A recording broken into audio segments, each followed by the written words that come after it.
I listed out all of the ways that people found success towards healing in the book.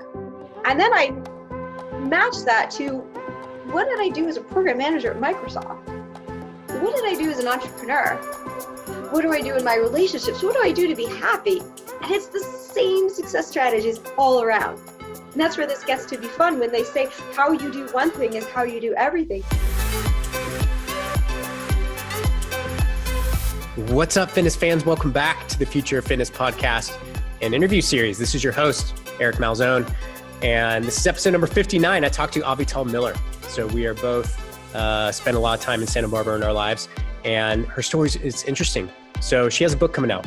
It should be out by the time of this release. It's called Healing Happens, Stories of Healing Against All Odds. So her story, she got diagnosed with Hashimoto's disease, and she has gone through the atypical Western medicine route, and then she started searching for things outside of that.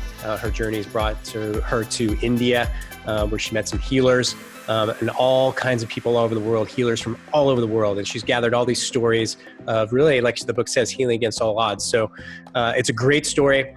Before we get into it, I just ask you to take 1 minute of your day and do me a huge favor. Ready? Go to iTunes. Find the Future of Fitness podcast. Give us a favorable rating. That would be fantastic. We're really got like 10 right now, and I could really use your support because we put a lot of work into this, and I hope you like it. Once you're done with that, go straight over to YouTube and go to the Fitness Marketing Alliance YouTube channel and look for the Future of Fitness and subscribe there.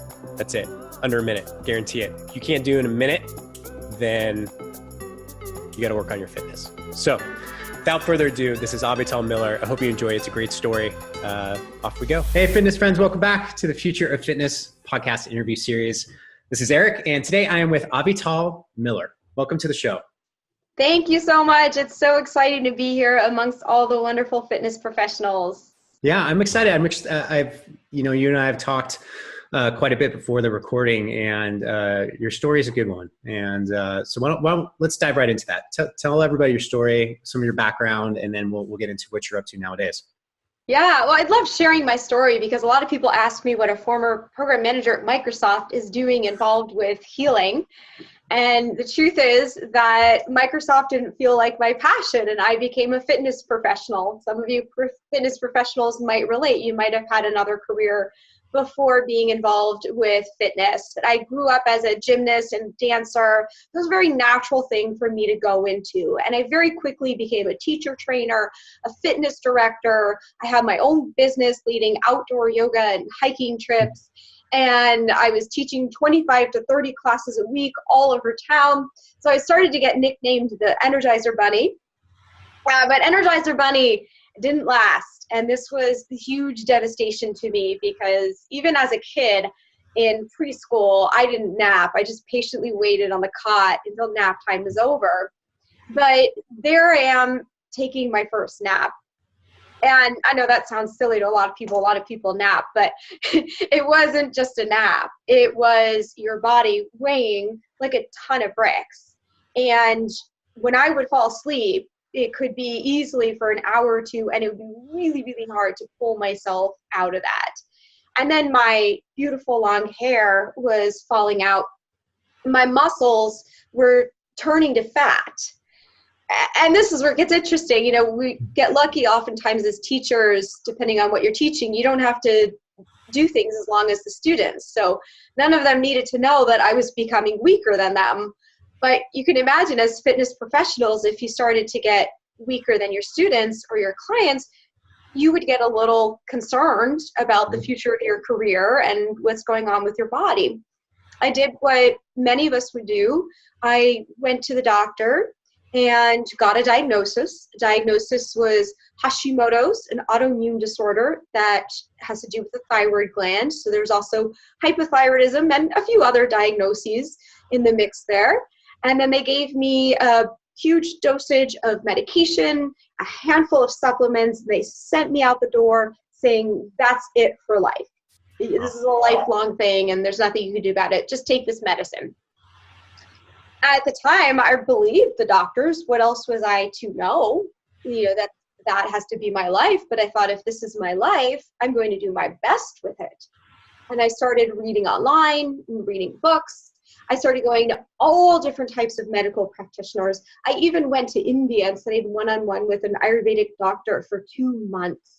Interesting. All these things that I did, I learned so much. As fitness professionals, like, we think we're really healthy. We think we know a lot. Lo and behold, there was more for me to learn. And there were a lot of things that are told to us in society. Like, remember the old food pyramid? And we started to outdate that, but there's a lot of things that we get taught in general public that we think we should just trust.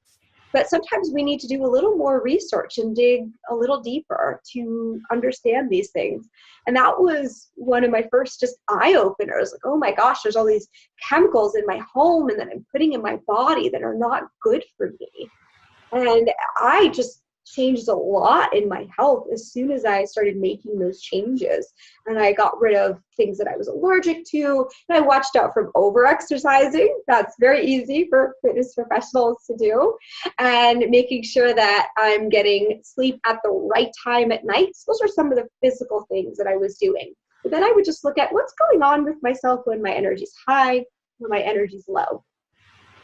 And I noticed in one book it talked about with certain diseases, there are certain mindsets or emotions or types of relationships that are common for people with those issues. This is all very interesting. So I just went and made adjustments on all of those layers. And that really helped steady me, but I was still on medication.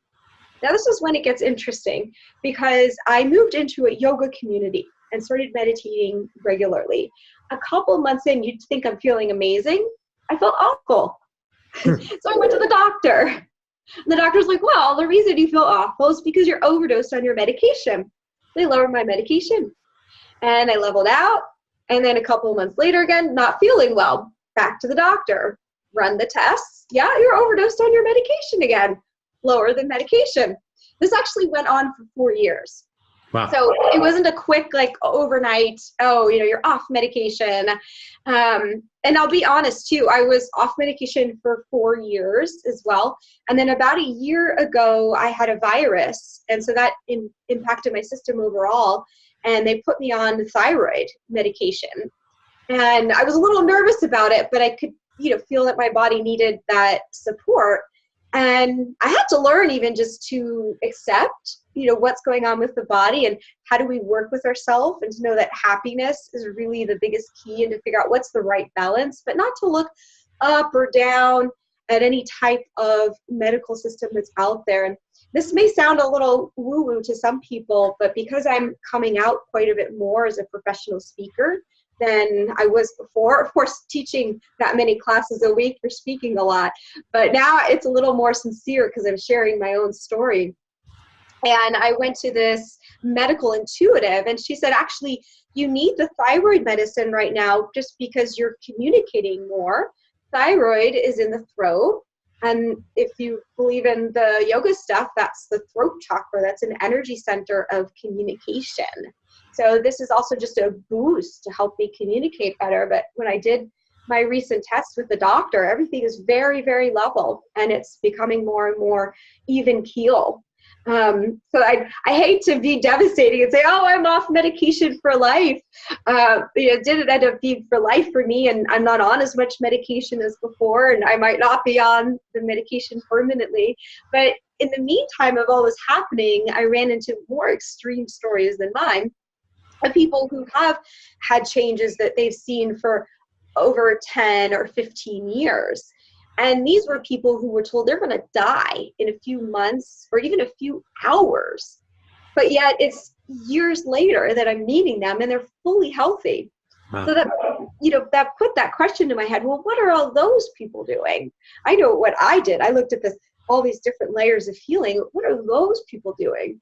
So I started interviewing them, and those interviews are going into my book, which will probably already be released by the time this podcast gets released. So the publication date is April 3. It's a very exciting project for me. And don't forget, writing is also about communication.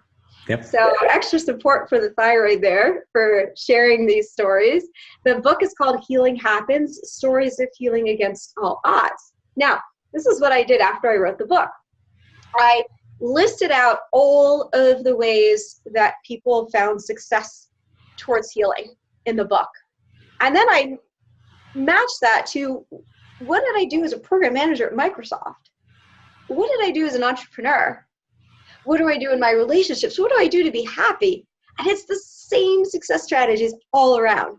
And that's where this gets to be fun, when they say how you do one thing is how you do everything. Here's another example of that. Awesome.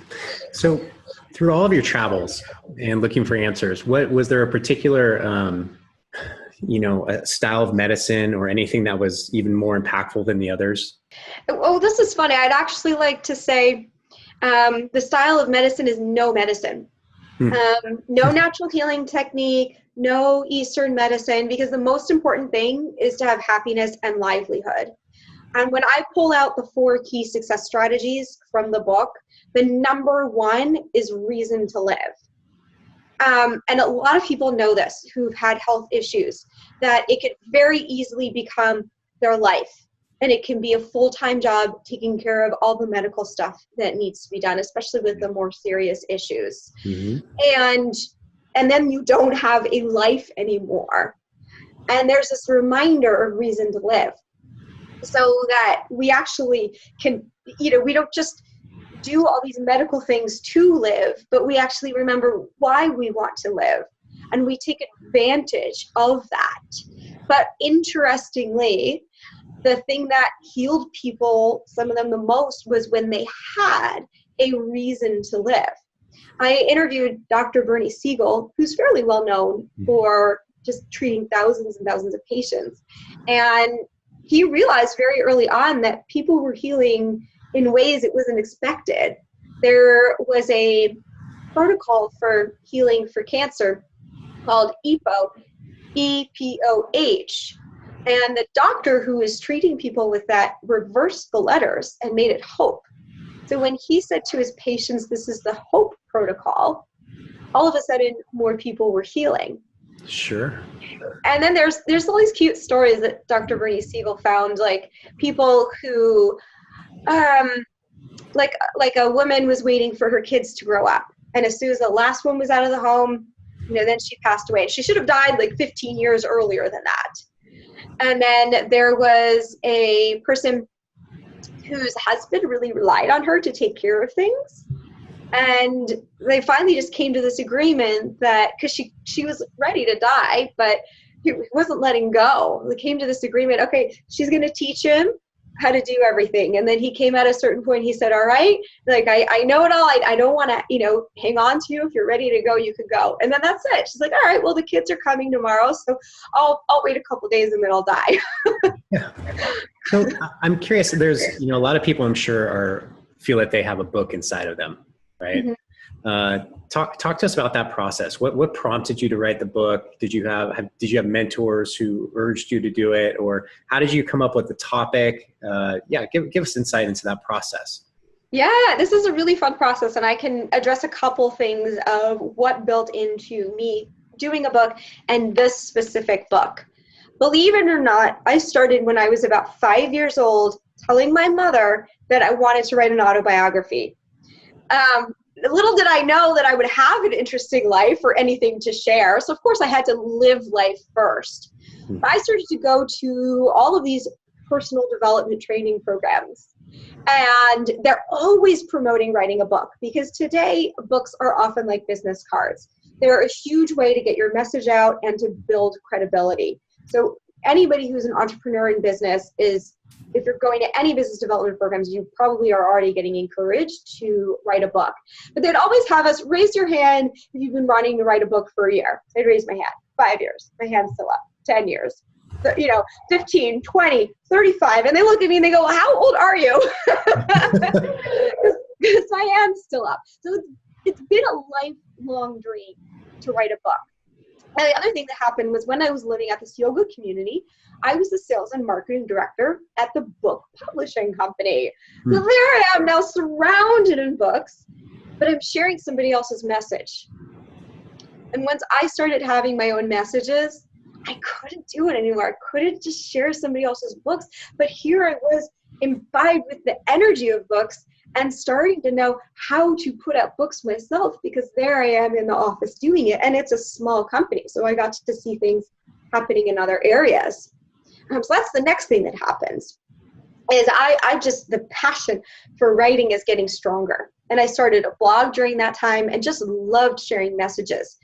And I'm going to say this too, for people who feel like maybe I can't do it, or maybe it's not for me, because when I was, believe it or not, in kindergarten, going into first grade, my mother felt like I should be held back in school because she already had 2 kids before me who were very smart, and realized that I wasn't putting letters together as well as they did. And I must have had a learning disability.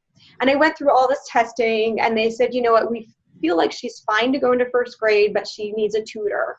So the first 3 years of elementary school, I had to be taken out of class to have a special tutor on writing and English. When they gave us the equivalency exams on math and then English and grammar, math, I got 99%. That was as high as you could get. The English and grammar, 55%. Ouch. Huge difference there. Yeah. So I didn't feel qualified to be a writer. And this is what, it makes me a little sad to think about this, because my mother passed away 5 years now ago. And even though she felt like I had this learning disability, when I told her I wanted to write a book, and I started telling her more and more as I got older, and she'd always say, just write a little each day, just write a little each day. She kept encouraging me, even if the skills weren't there. And that's important for any of us with any dreams that we have. If you feel the passion inside of you, don't let that stop you because maybe you're not that great at it. There's so many, there's an editor for books. My editor is amazing. I don't have to be a perfect writer. I just have to know what messages I'm getting out there, and somebody else can refine the actual words on the page so that it's readable for other people. And that's where the fun of bringing a team together is. The last thing is, how did I decide this book? And this is a fun technique for those of you in business. I had about 10 different book ideas by the time I'm ready to start writing. So I listed them out, but then I went into strategy, not into, passionately, what am I most passionate about putting out right now? Strategy. I mean, healing became the thing that I'm most passionate about putting out right now, because I've already been leading a lot of healing programs. And people seem to be so fascinated when I tell them all the different stories of my life. They always stopped me at the healing. They're like, what, you healed yourself? So that's part of it. And then how do we put something out where we're going to get more leverage and more visibility? If I were to write my autobiography by itself from the beginning, I'm a no-name. And my autobiography, it'll be fun, but it's not that extreme of stories where it's going to get its own publicity by being a no-name and putting that out there. So that's not the best place to start. But here I am wanting to put a book out of stories from other health and healing experts who each have their own networks. So bam, now we're doing something from the start that's going to get me more visibility. Yeah. And it's not just visibility. What I've learned is that I have a huge team from the start of launching my work and launching my business, because I've made wonderful connections with many of the people who I interviewed in the book. And there's been a huge support system and a lot of opportunities that we're all opening for each other. Yeah, that's great insight. And I think the interview model is a really good way for a lot of people to get started. Having collaborators, and this is totally selfish because I've always thought about, I want to write a book. I just don't know what I want to write it on, but I know there's, general topics, and I just know I want to do it. And so let's talk about the book. I do want to give you a warning though, because some people think doing interviews and then planting that in the book is faster or easier. Yeah. My editor said it's longer. And I know it took me a long long time to comb through all of those interviews and edit it. And it's not really fun to do the editing process for so long. It was way more fun when I actually created my own writing and my own story and the intros and conclusions. to each of the interviews. So just keep that in mind. It's not as easier to put other people's content into your book. Okay, good advice. So please tell us about the book. What's the? I know there's. We talked about kind of the four pillars, the four keys. Give us some insight into what it's all about. Yeah. So this book, I mentioned Healing Happens, Stories of Healing Against All Odds. It includes my story of healing and then interviews with 17 other health and healing experts. They are Western and Eastern medicine and even non-medicine, like healthy lifestyles coach. So there's all different types of disciplines. There's over 20 diseases covered in the book. And the main thing to keep in mind is that it's stories of inspiration, of overcoming seemingly insurmountable challenges, and that each of the pieces of wisdom, the techniques that are offered, I feel can apply to all different types of health issues, but also in just having a healthy and happy lifestyle overall and a successful lifestyle. And then I mentioned that there's these success strategies that I've been pulling out that relate to other areas of life. And I always like to focus on 4 key ones when I talk about it. They go really well together and they seem to be the most impactful. And I mentioned number 1 is reason to live. Yep. And I'm an engineer also in the past. So when I think about the stronger force, when 2 forces are battling each other, the stronger force wins. So if the force for your reason to live is stronger than anything else, what's going to win? I would say that reason to live. Number 2 is don't listen to everything. And I mentioned that I learned a lot of things about health and our bodies and our environment and the products we use that I didn't know about. And also through my research, I have seen that there's studies showing, and it's actually even, what are they called? Oh, I'm forgetting the official name of people who die from taking medication or from medical errors. And there's actually nearly 130,000 people a year who die from taking medication as prescribed. And then I'm mentioning my story and other stories of people healing beyond what the doctor said would be possible for them. I've run into this point nearly 200 stories like that. So that's huge. If your doctor gives you a diagnosis, it's good to follow that. It's so good to do what your doctor says, but when your doctor gives you a prognosis of something of how your life needs to be for the rest of your life, that's not necessarily true. Fatal pronouncements do not have to be your fate. So that's the fun of that. Maureen Bell, she was diagnosed with non-Hodgkin's lymphoma, given 6 to 8 weeks to live. And they said there's nothing we could do. We could do some chemo to prolong your life, but that's it. She literally went through a mindset shift. Her son came to visit. And remember the single strong mom who raised him. So he just asked her, like, why didn't you fight? Because she was about to die at this point. 85 pounds, hospice, morphine tubes, oxygen patches, not eating, just completely in bed. Yeah, why didn't you fight? And just that word choice starts ringing in her ear. Do I have a choice? Do I have a choice? And literally from that moment, she started to heal. Shocked the doctors. They thought maybe they were giving her a placebo. And then the key too is to do what you can do. This is the key. I actually have these hand motions that go with each of these. So this one's a fun one where you roll your hands around and you shake your head. You do what you can do. Dr. Brooke Goldner was diagnosed with lupus when she was a teenager. It was so severe that she was on chemo for 2 years as a teen, as a young teen. And that did help her. She had ups and downs throughout the year. She didn't expect to live a long life or anything. She was determined to be a doctor in the time that she had. And she imagined herself wearing a white coat, but never a white dress. But guess what? She meets Thomas Tadlock. They fall in love fast. So fast that he asked her to marry her after a month, and she hadn't even mentioned the whole lupus thing. So she had to tell him. He only hesitated for a moment. He's like, I'd rather have a short life with you than none at all. No. It's very touching, to hear this. And she goes, okay, let's get married. He's like, but if we're getting married, I want to look great for our wedding. And he happened to be a fitness professional. He does these amazing weight loss programs for MTV stars who need to get rid of that pooch in their belly real fast before their next MTV gig. And he puts her on his diet, but his diet included meat. She said, but I won't eat any meat, I'm a vegetarian. So they ended up with a vegan diet. And right before the wedding, she does her routine testing of lupus, and there's no lupus. I don't know why, but there's no lupus. Well, it's remained no lupus for 13 years at this point. Wow. She didn't expect to have any kids. She's had 2 beautiful boys, no complications. She's so cute. She lost, I think within 9 days, she was back in her pre-pregnancy genes.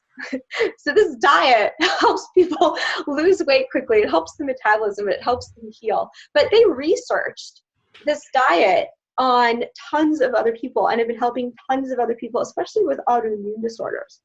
Now, some people who love their meat might be freaking out when I talk about this or other things in your diet, because that's what Brooke did. Was she became vegan. But there's a couple things to note. One is that she talks about this idea of crowding out, where you just fill your body with lots of great nutrients.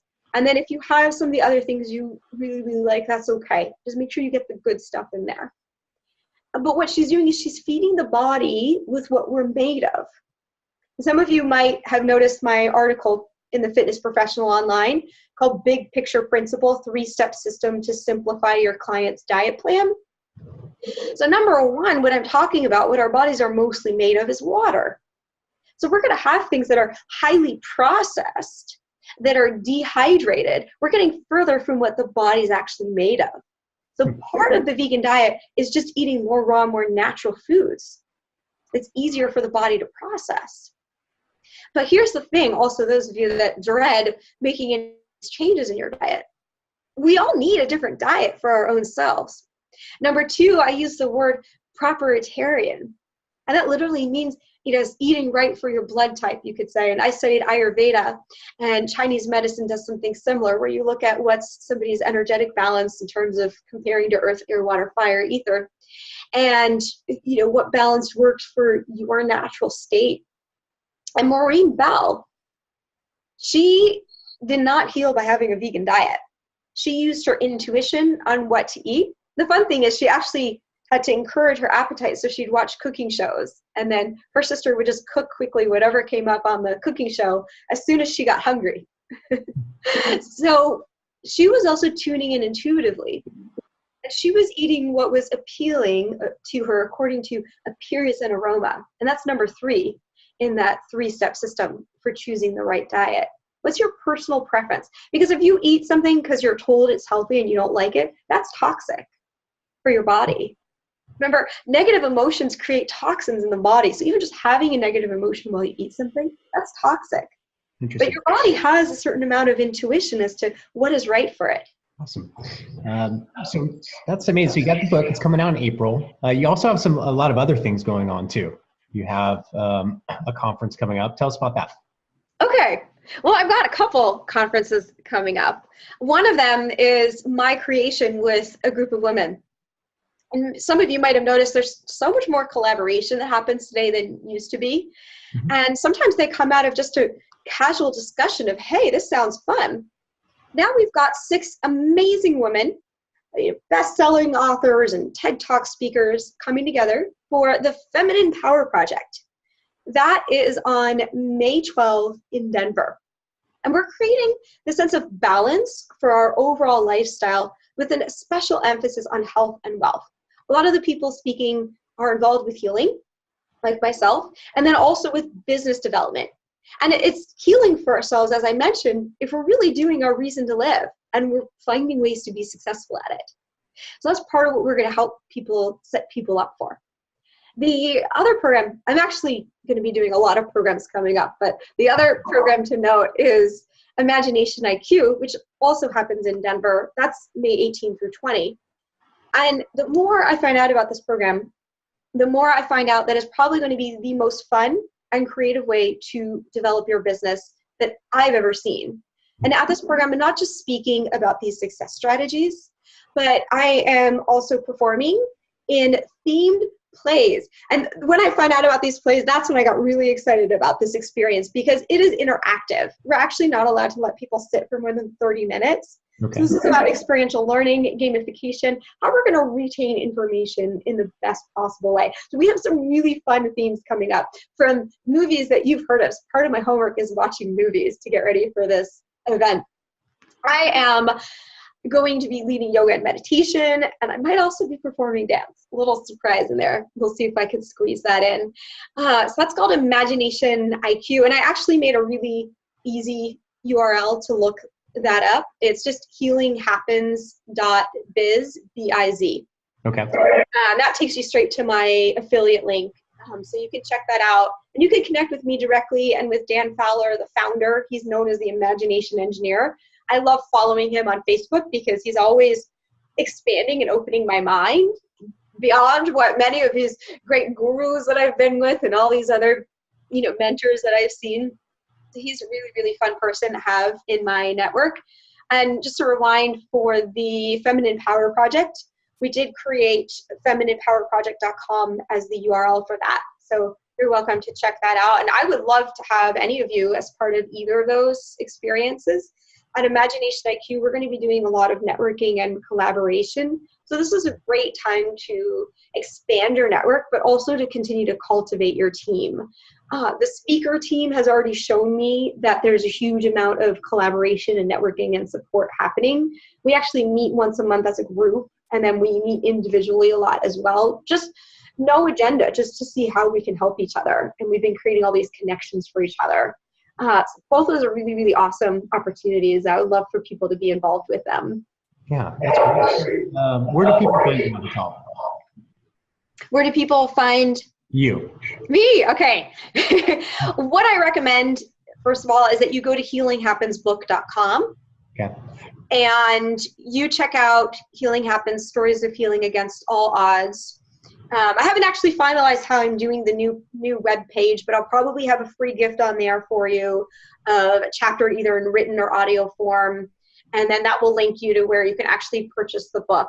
There's a lot of free resources that I have out there already, some blog posts and YouTube videos on Healing Happens, so that's a good way to start to share this information, because the more that these stories of healing get out there, the more that people see the potential of overcoming challenges. I mean, 42% of people have either known somebody who's been given a fatal pronouncement or a permanent terminal diagnosis of something. That's a huge number of people in our networks who have known somebody who could use this information. That's very, very key. And of course, if you want to connect directly with me, you can always find a link from healinghappensbook.com, but I also have a website under my name, avitalmiller.com. Avital is spelled A, V as in victory, I, T as in talented, A-L.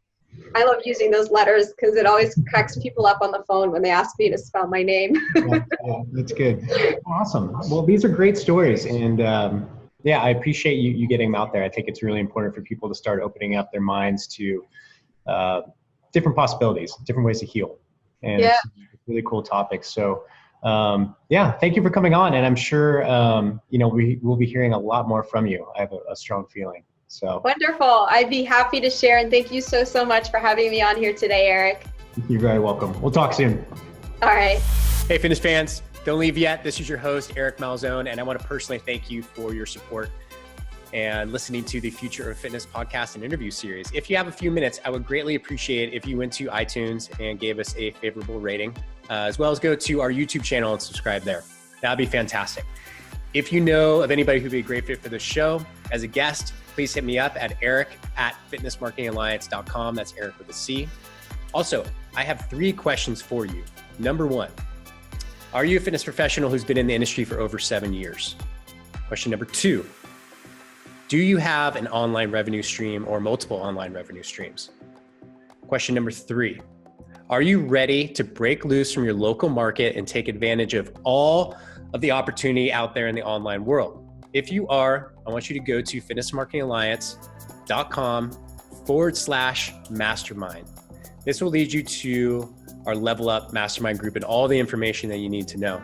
This is a group for high-level thinkers within the industry who are ready to break free. So go check it out. It's fitnessmarketingalliance.com/mastermind. Let us know if you have any questions. Thank you again for listening. I greatly appreciate your support. We'll keep it up from our end as well.